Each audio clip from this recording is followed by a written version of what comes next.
time for a bye-week mailbag.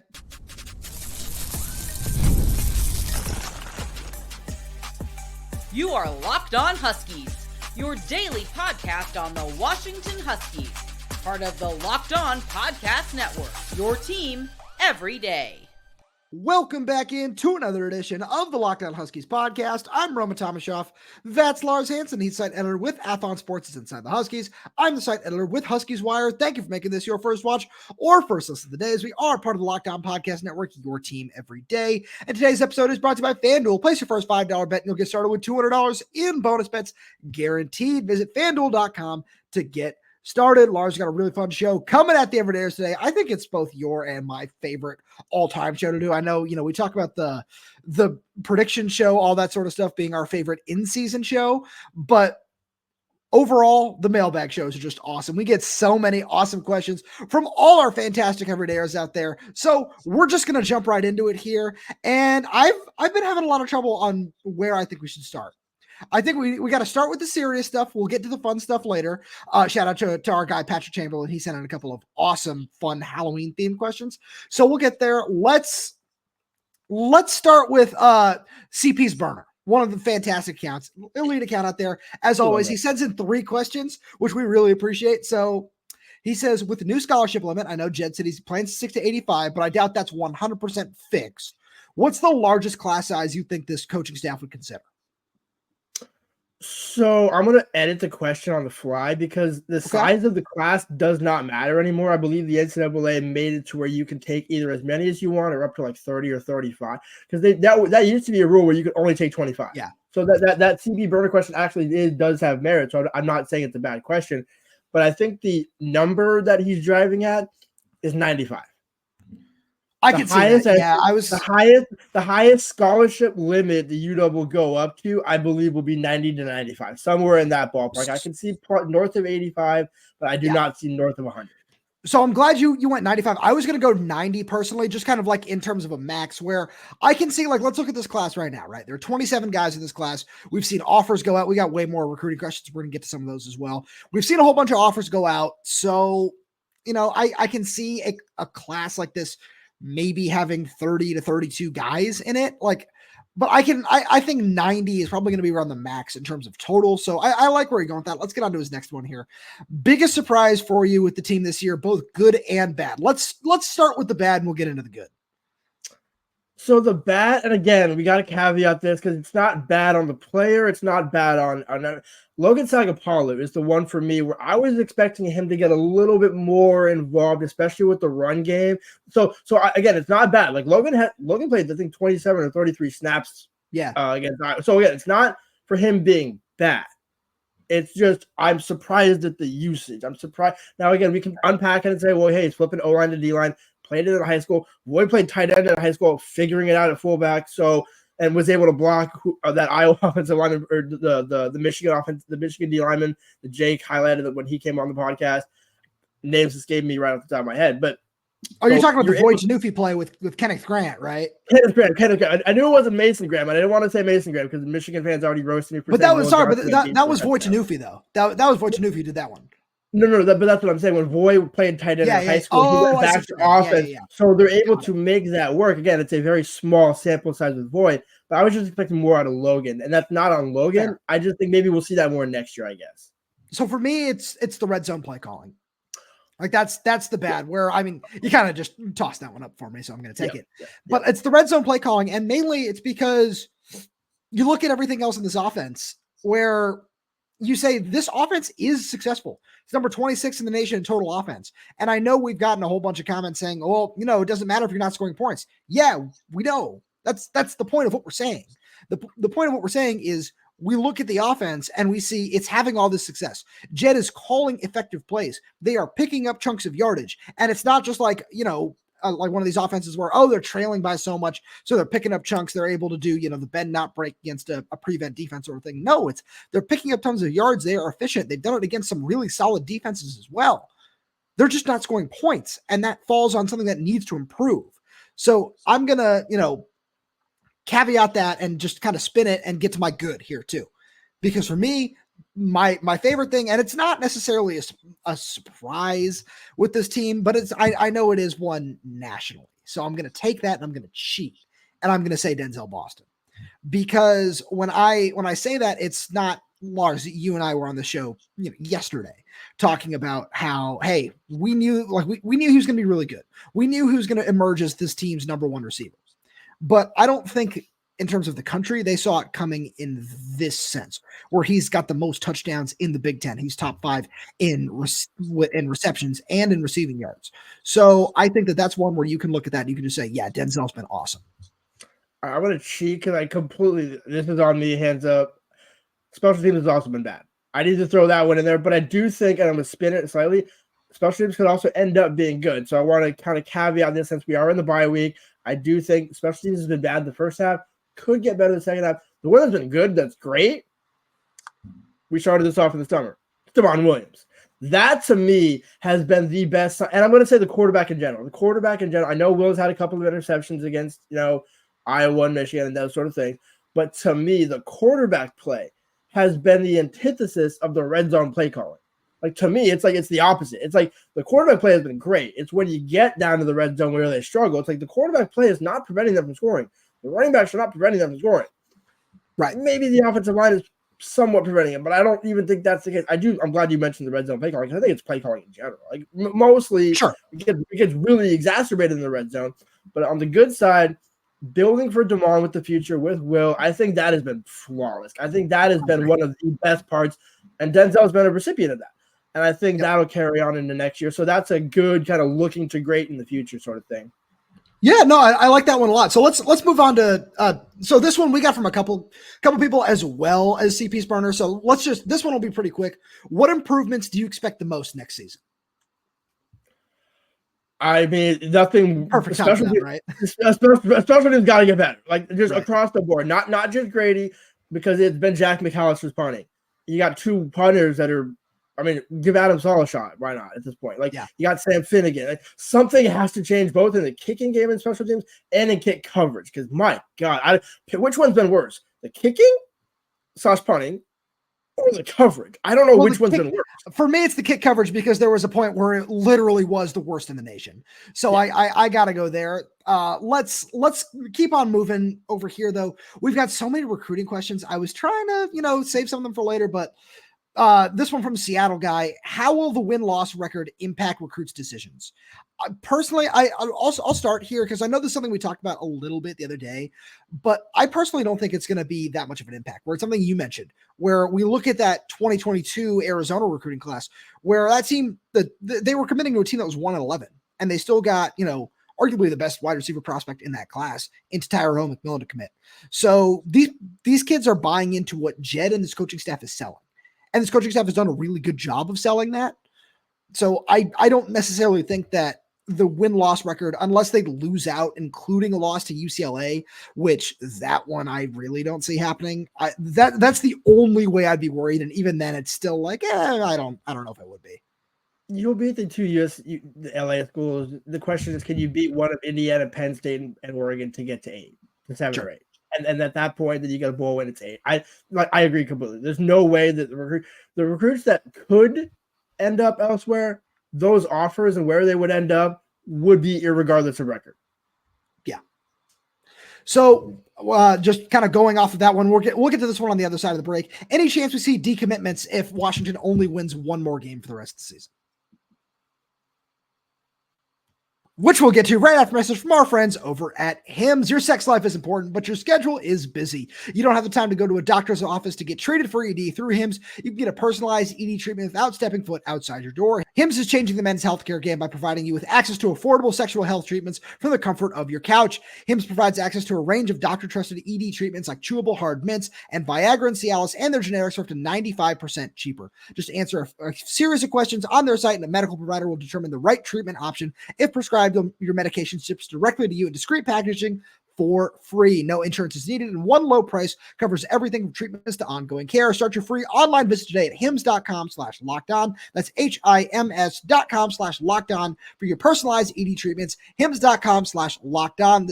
The products mentioned are chewable compounded products, which are not approved by or verified for safety or effectiveness by the FDA. Prescriptions require an online consultation with a healthcare provider who will determine if appropriate restrictions apply. See website for details and important safety information. Subscription required. Prices vary based on product and subscription plan. So, Lars, we alluded to it on the other side of the break, but I personally don't think that we're going to see many decommitments in terms of the record, where if we see any, there might be one, there might be two, or not, naming names or anything like that, because truly we don't know where they might come from. But if they were to happen, I don't think it's going to be record based. And I think it's going to be, to give Zach Staskowski as the example, Georgia or Oregon pushing really, really hard to try to take some of these guys. Exactly, just like I alluded to, in the last answer that I gave, where it's those guys that have those major top 10, top 5 offers, whichever school you want to say it is. We're just say Georgia, make the fans happier. If you go to Georgia, if you choose between Georgia and Washington, no one here is going to fault you for going to Georgia. You go to Alabama, maybe some people will fault you. But, aside from that, it's similar to Oregon. But, it's again, you can't fault kids for, hey, do you want to go to school A or school B? Well, unless you're going from like Washington to Memphis, not trying to take a shot at anybody there. But, it's like those are the ones where it's like, okay, wait, I don't think we're going to have any of those. Or those would be a head scratcher. But, yeah, there's really only 2-3 kids in this class that would truly decommit or flip elsewhere. And I think those 3, you can't fault them. But also, I think at the same point, it's worth noting you could have that in the reverse for Washington, where Washington can flip some kids from other schools. So worth noting that, kind of like the portal, it works both ways. Well, so then with that being said, let's get to that question now, because we got a whole bunch here. One of them, this one is from Dog for Life, says, give a prediction on a surprise flip for the class of 2025. So we're gonna go about this a little bit differently. And it's not, we're trying to say, hey, we don't think this will happen. Every situation around the country in terms of flips and all that is very unique. Where if I were to give a prediction for the most likely, I would have to go with Andrew Marsh. Where there's some rumors swirling around that maybe he's going to decommit from Michigan anyway. We're not putting that out there. It is what it is. That's the best way to put it. But I would go with Andrew Marsh strictly because how are you going to look at that offense at Michigan? Which, Lars, I've said this on our Big Ten squad show a couple of times. I had the great displeasure, and you did as well, of watching 2 of these quarterbacks play in person. How are you going to look at that offense and say, I want to go play wide receiver there? So I think that one is, it's not necessarily a surprise, but that would be the most likely one where I'm going to be keeping my eye on him all the way up until signing day. I agree completely. I mean, I was thinking about that during the Michigan and even back to the Iowa game. I'm like, man, could you imagine Andrew Marsh coming into Iowa and be like, yeah, I want to play in this offense? It's like, if you take out the Michigan name, that's what it is. Yeah. That's really what it is. It is. And jersey colors, white, gold, it's right all across the board. I'm going to go a position because I don't have a lot, much like, again, we don't want to throw out names and say, hey, maybe they get this guy. Cornerback. I like that. There's a cornerback sitting out there that's committed to another school who I would not be surprised if we came back in November, December, maybe after UW beats Penn State, maybe after UW beats Indiana or Oregon. Again, I'm not saying either of those 3 are going to be wins, but I'm just saying this season does feel like there's one of those 3 is coming in with a win, maybe 2 out of 3. I agree. And I'm not saying it's a blowout. I'm not saying it's going to be close, but this is kind of the NFL college blend here where, should the Falcons blow out Seattle? Probably. Would I be surprised if Seattle ends up winning that game on a last-second field goal or a very minor edge? No, because it's the NFL and anything can happen any given Saturday, any given Sunday. So no, sorry, I just want to move on because we got so many questions that I wanted to get to. No, I'm sorry. Next one here. Let's get to this one from Bill Olson. He's an awesome everydayer. Love seeing him in our premier chats every single morning. Shout out to Bill. He says the Huskies need 2 wins to make a bowl game. Besides UCLA, who's going to be the other one? If you could, and let's do it this way. If you could only pick one, which one are you picking? I'd have to go with USC personally, where it's not just the home thing where it's nice to see Washington has continued the home winning streak so far, but I just think they're really inconsistent. And I really like the way this Steve Belichick defense matches up with what Lincoln Riley wants to do offensively. I agree. And I already said earlier in the show, I think both those were going to be wins for UW, especially being at home. So I'm going to pick one of the three roads, and I'm going to say it's got to be Indiana because I'm not there yet to say Penn State or Oregon. And I guess it is the Friday show, so we could go bold here and pick one of those two. But I will say that they will be both competitive in both the Penn State and Oregon games. I do think that. I think there will be a competitive game. But this is the one, especially with Kirk Cignetti, offense against offense, Italians against Italians. You got the Sunseri Bowl and all that. Give me Indiana for the one game that gets them to 7. I respect that. So let's stick on football here. This one from John Winston is awesome. Where we've talked about it a lot, but Lars, I'm gonna hand this one off to you, pun intended here. He says, I don't understand why Coleman doesn't get more touches. He's a top shelf running back. What's your take? Lars, give us your take. I know I've written about this ad nauseum. So yeah, it's one of those cases where I don't believe Jonah's injured in the truest definition. But again, does he run really violently, and does he maybe take a little extra contact and they want to preserve him for the end of the season? Sure. I mean, I applaud any coach that doesn't just run Jonah, just using Jonah as the example here, 25, 30 carries and just run him into the ground, and by the bye week he's out for the season. So I'm glad that Jedd didn't do that. But I am super confused as to how he only got 9 against Iowa. Like, that to me, I know, again, the game got out of him. So maybe it's a case of do it earlier in the season, earlier in the game. Maybe that's the answer. I mean, there is no true answer because, again, it can't be the offensive line because Guard and Landon are both capable, I guess. And there were big holes for him to run through, too. And the other thing is Jonah can create his own holes. We've seen that multiple times where, in both in space and behind the line of scrimmage where we've seen him create holes. So I think it's more a matter of, leaning into Jedd's, we're building for next year. We're getting Adam reps. We're getting Cam Davis his reps because he's a senior. And I applaud that from Jedd. I applaud that. But it's the catch-22 of, well, Cam can't get it. Why not give it to Jonah? And I guess when you look at what this season is at 4-3, are you really going to say, all right, you know what? We're giving everything to Jonah? Because what if Jonah says, you know what? I got 1,000 yards this season. I got 12 touchdowns this season in the last half of the year. I'm going to go to the NFL. And now you're without Jonah, Cam, and you got Adam. And basically Adam is your go-to guy next year, which, again, we both like Adam. That's not a problem. I don't have a problem with that. But I do think best suited for Adam wouldn't be worse if Jonah Coleman came back for one more year, kind of like Denzel. Come back for one more year, we'll see. Do you know who would be the third guy in that mix that I would be really excited about personally? Jordan Washington. Yeah. And that would be a lot of fun. I'd really like to see that. So I'll take this one. This is from Sonics 1993 because it plays perfectly off of what you said. He asks, what issues do you see in the red zone? Where I think number one is the offensive line, where, we've seen it. I think most against Rutgers and Iowa, especially, obviously, 2 of the 3 losses there, right? Where when Jedd talked after the Wazoo game on that Monday, and he was defending the speed option play call, and he talked about the execution. Was that correct? No. I want to stand by that. That no, he was not correct in saying that. But I do agree that the offensive line has not been elite at executing in the red zone. So I think that's part of it. And I also think part of it is my guy, Alex Katzen, Lars, is our guy over at Huskies Wire. That's why I say that.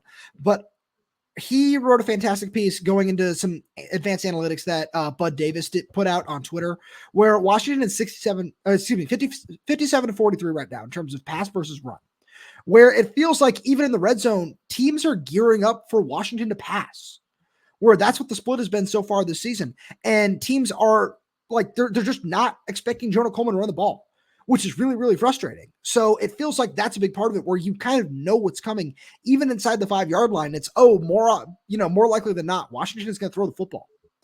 So I look at that and I say, I think that might be part of the problem here. Yeah, that's why I think it kind of just goes back to coaching being the problem, coaching and play calling being the problem, because 57 that's criminal. That's criminal. Like, I would understand it if you didn't have Jonah and or Adam and Cam, and if you had Michael Penix as your quarterback, but we haven't even seen the alley-oop from Will that much. We saw it to Denzel, but we haven't seen it that much. No, I'm with you there. So let's get to Let's get to one more here. This is another DM that I got here from Madison. Says, what are the factors UW is missing that take impressive statistics by some measure and turn them into 3 losses? I think it's still the red zone offense. I think that's still all it is, in my opinion. It's coaching. It's strictly coaching. Coaching is what's getting them in this position and what's getting them out of that position. And that's what's crazy about it. Lars, let's switch gears here to some basketball and some other fun stuff, which we'll get to right after a message from our friends over at FanDuel. Hey, NFL fans, you can start the season with a big return on FanDuel, America's #1 sportsbook. So when you get a hunch in the middle of the game, you can check out the latest stats, view live play-by-play, and so much more on the same page where you place your bets. You'll get started with $200 in bonus bets guaranteed when you place your first $5 bet. That's FanDuel.com. I got a fun little parlay, anytime touchdown stuff that you might want to go check out over on FanDuel for this weekend. I love Kenneth Walker anytime touchdown. I feel like I can say that every week, but going up against Atlanta, I feel like Ryan Grubb is going to lean on him a lot. Shout out to him. Love that one there. I love to see Nick Chubb anytime touchdown, his first game back. I know he's supposed to have a limited workload, but that Cincinnati defensive line is just absolutely decimated. So give me Nick Chubb anytime touchdown. Let's throw one more in here. I got to go with Jamar Chase against the Cleveland Browns, where that game is going to be really interesting. I wouldn't be surprised if, Cleveland, depending on what happens with that defensive line, if it ends up turning into a little bit of the shootout. I love Joe Burrow and Jamar Chase, their connection in that case. So go check that out over on FanDuel. Lars, you ready to switch gears here a little bit? Let's get into some basketball and some other really fun questions over here, where Joe Husky's got a kind of a 3-parter, where first is just a yes or a no. Is Washington making the tournament? Let's start there. I say yes. Yes. Yeah. All right. So in that case, how far is this team going to go? And is Zoom Diallo going to be a key piece? Let's each take one half of that. Which half do you want? I'll take how far they go, because I know you're okay. Because I think you're on board where I bet with Zoom. So I want you to expand on that. Okay. So I'll start. I think Zoom is going to be a really key piece of this offense, where we got to talk to him a little bit the other day at Washington's first media availability for the basketball team. And I asked him that. I said, what's your role going to be in this offense? And he was just like, yeah, they expect me to be the primary point guard, where he, didn't necessarily say if he's going to start, he's going to come off the bench. I wouldn't be surprised if he does end up as starting as a true freshman, but he said, yeah, they want to rely on my playmaking ability and my ability to pass the ball. And with some of the guys that if I look at the starting 5 right now, I think it's Zoom, DJ Davis, Makai Mason, Great Osibor, and Frank Kepner. I think that's a really solid starting 5. And I think that's really maximizes what Zoom can do. I'm really curious to see what the rotation is right off the bat. Like if you look at some of the comments from Cortland Mulder after he committed, he said he wants his that Danny Sprinkle wants his top guards to play 30 minutes a night, 30 plus minutes. And I don't know if Zoom's necessarily going to start the season that way, but I'm predicting it right here as we record this on October 17th, that Zoom is going to lead the Huskies in assists this season. I like that. And for that reason, I think UW could at least make it out of the round of 32. So yep. Look, you got a first round win, you got a second round win, but I don't know beyond that convincingly how this is not an Elite 8 team. It's not a book at 8 team. It's not a book at Final 4 team, but with Danny Sprinkle's coaching, and I think the bench, because if Zoom is starting, look at all the guards on that bench. Look at the versatility on that bench. That to me is where it doesn't really matter who the starting 5 is, because it's so interchangeable. And I think that is why UW, when they get to the tournament, when they get in the Big Ten tournament, when you get to the NCAA tournament, why you're going to be able to make it into the round of maybe the Sweet 16 is where you'll get to and lose in the Sweet 16. Which, by the way, if you're Washington and that's Danny amazing for season is losing in the Sweet 16, good, because that's now the bar, similar to last season with the football team. CFP is now the bar. Right. I completely agree. So this one, Lars, if you have an answer, feel free to chime in. I feel like this one was directed at me. Shout out to Anthony Hale. He says favorite sneaker and why. So I've got 2 different answers here. The first one is the sneaker that really got me into just shoes and everything, the LeBron 8s. I love me a pair of the original LeBron 8s. I wish I had a pair of South Beaches, but LeBron 8s, I used to play basketball in those all the time in middle school. Absolutely loved them. But then the second part, kind of right now, I'd have to go with the Jordan 1, where I was torn between the Jordan 1 and the KD4 because I love all the KD4 colorways. I've got a pair of the Christmas editions that just look like jingle bells. Absolutely love those. But the Jordan 1, there's so many colorways. They're so comfortable, easiest to throw on. Lars sees me in them at least 3 times a week at this point, and I'm sure he's just kind of like, all right, man, I'm tired of all this. But yeah, I got to go with the Jordan 1. All the colorways, how comfortable they are, just absolutely awesome shoes. So I'll give you 3, and none of them are close to you. Adidas slides. Yeah, I love my Adidas slides. Always no, because you gave the shoe answer. I'm giving the rest of the answers. Adidas slides, Adidas custom Zumbas, the originals, the OGs. Yeah. The smooth bottoms. OGs can never be beaten. 3, nothing beats a good pair of moccasins. All right, I respect that answer. So I got one more that I got to throw in here because I like where you're going. This is, it's not a shoe answer, but it is. My New Balance baseball cleats that I had playing in high school and playing in college. Oh man, like New Balance, you can make fun of them all you want for everything else, but their baseball cleats are incredible. I love their cleats so much. All right, Lars, let's get into some Halloween themed stuff as it is October. Let's start with this one here from Anthony Smith. Would you rather be hunted by Michael Myers or Jason Voorhees? And do you think you'd survive an encounter? Yeah, because me and Michael will become friends. You know what? I believe that. No, knowing you as I do, I 100% believe that. And Jason too. I could probably make friends with Jason at the same point. So I believe that as well. So, but if you had to pick one, Michael Myers. Yeah.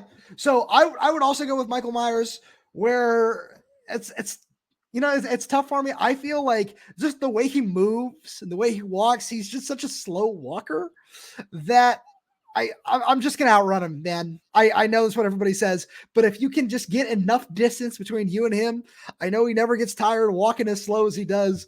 But if you do that, eventually, just keep your car keys in your pocket. If you keep your car keys in your pocket, you're gonna find a way to survive. If it's a close quarter sort of thing, no, it's over. I'm cooked. It's over. But if you can find a way to just create a little bit of space, I think we'd be fine. All right. This is going to be a fun one. We got a nice little 2-parter here. Also Halloween themed from Patrick Chamberlain. Lars, I'll let you start here. We'll just go one at a time here. Top 3 scary movies. Go for it. Ooh, that's a good one.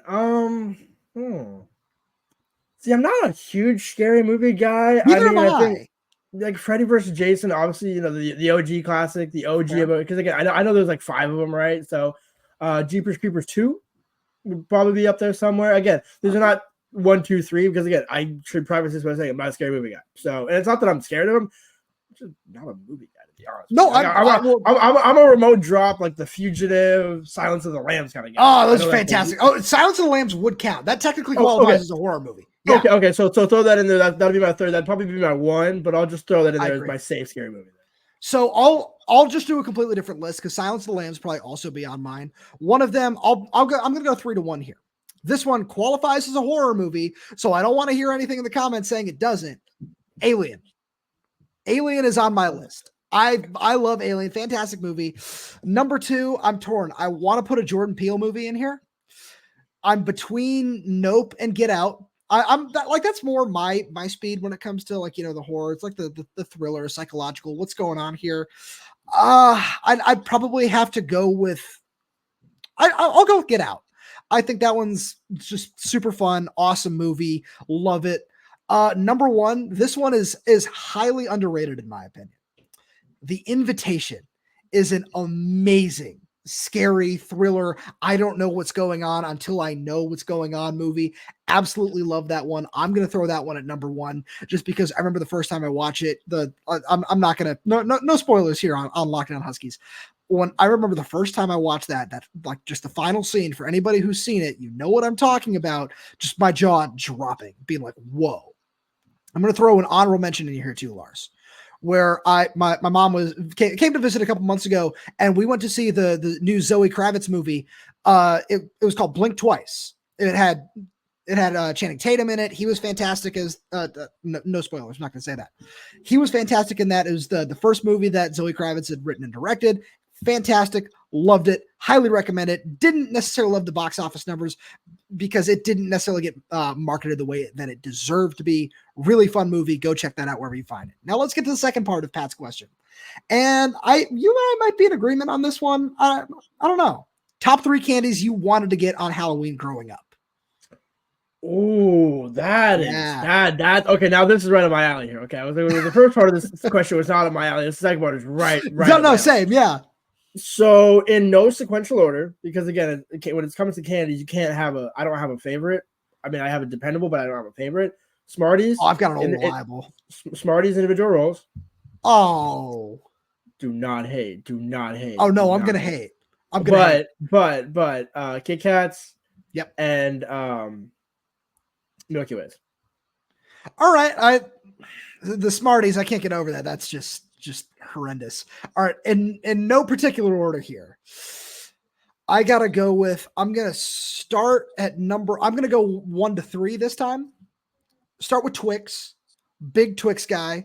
It speaks for itself. Kit Kat at number 2. Completely agree. Number 3, highly underrated candy in my opinion. Hershey's Special Dark. Like the little individually wrapped Hershey bars. Like I'm thinking about, you going out and trick-or-treating with your little pail or whatever. The little individually wrapped Hershey Special Darks were absolutely fantastic. Just elite candy in my opinion. Dark, so like dark chocolate candy? Yeah. I was pretending to close my laptop for those wondering because again, if I would have put out Smarties and you're putting out dark chocolate is the best kind of chocolate. It is not. It is not, sir. Milk chocolate is the dark. Milk chocolate is like where I go to dark. Like that is good. Milk chocolate is dependable. Caramel is dependable. Dark chocolate gets thrown into the Puget Sound. No, dark chocolate. When you get dark chocolate, just put it in your backpack and give it to me. That's all I ask. My sister bought me like 4 bars of like the 86% like Midnight Reverie from Ghirardelli. That stuff is awesome. Love me some dark chocolate. Before this turns into like a 30-minute argument between you and me though, which for anybody who doesn't know behind the scenes, this is just what we do.